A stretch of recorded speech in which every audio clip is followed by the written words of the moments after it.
ev melodiye diltezin ku çendin sal ji bilûra Xelîlê Evdillah li ser pêlên radyoya Erîwanê di herikiya mala her Kurdekî îro li deştên berfgirtî yên Rûsyayê bilind dibe.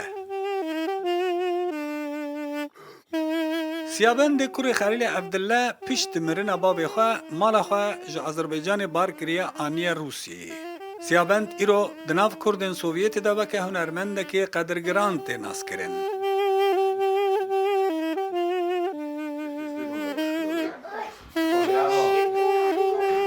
Xelîlê Evdillah sala 1940 li Sêrguniyê li Qirgizistanê hatiye dinê. Malbata wî 2 sal berê ji Ermenistanê ajot dibûn beyabanên Asyanavên. û dema Xelîl 4 salî bû, malbata wî ji nû ve vegeriye bû Ermenistanê. Hewesa wî bo muzîkê re hêj ji zarotiyê de dest pê bibû û di 11 saliya xwe de ew êdî bi bilûr û bi fîq melodiyan dijenî.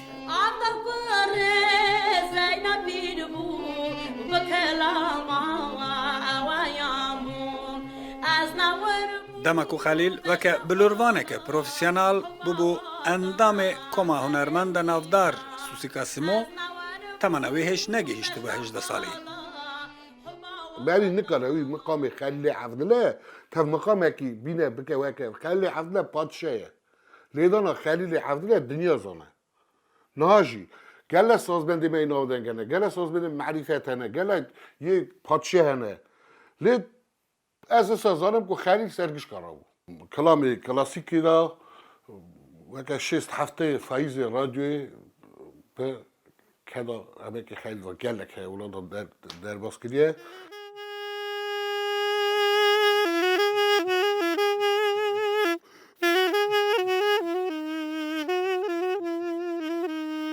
Xelîl yekemîn melodiya xwe di 19 saliya xwe de sala 1959 li radyoya Erêwanê tomar dike.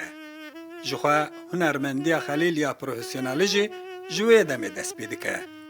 Di encamê de li radyoya Erêwanê ti hunermend nemabû ku stranê xwe bi jenîna Xelîl tomar nekiribe.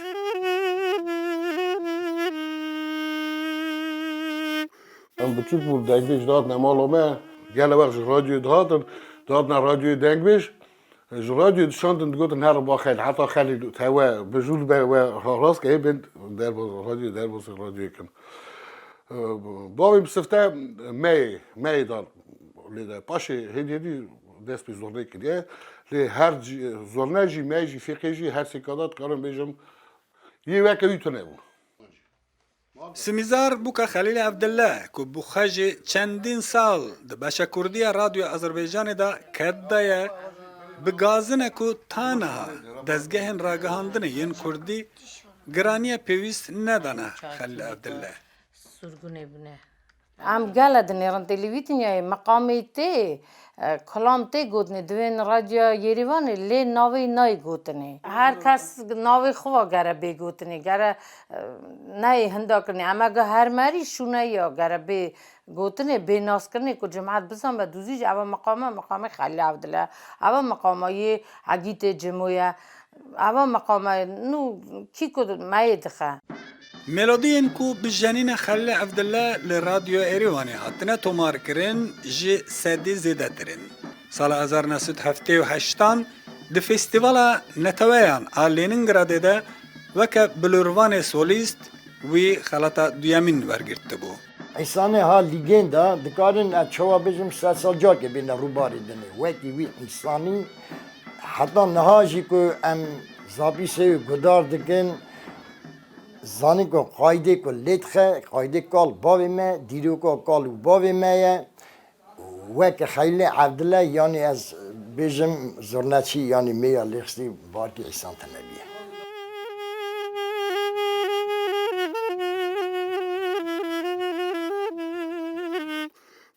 Behremendî û huner ji Xelîlê Evdillah re ji bav û bapîrê wî mîrat maye. Bavê wî Evdillahê Ebîl dema xwe de bilûrvanekî navdar bûye. Migo papa dixwazim rafîqekî mehekî bide bir.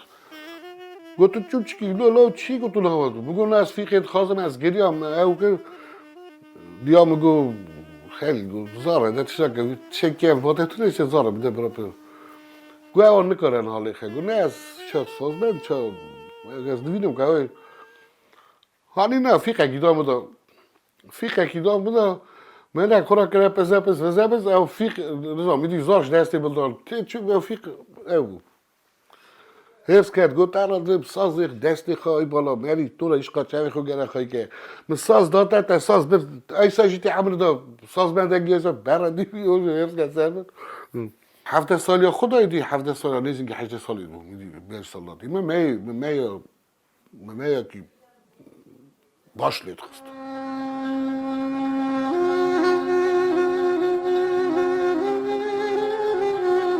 و چاوکو لپنابری حتی به دنیای سال 1991 لپنابری جی جوی دنیای کشت که آها حسن جان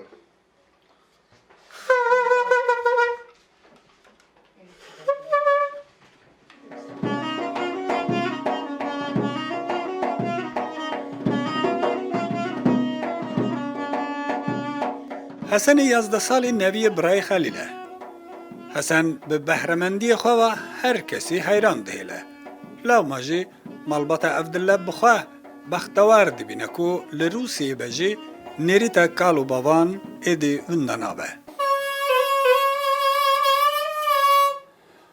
افرانداری خلیل عبدالله لبنتارین چیای آگری دست بکر لروان گهیشت لطکه خواه لباکوی لپایتخت آذربایجان نیوجما که روی سیابند ریا باوی خبر دوام کر جه ستپین آسیا ناوین گراند و گهاند ولات روسیه ایرو نفشک نو ریا خلیل عبدالله دوام دکه کمشدادی روداو کراسنادار روسیا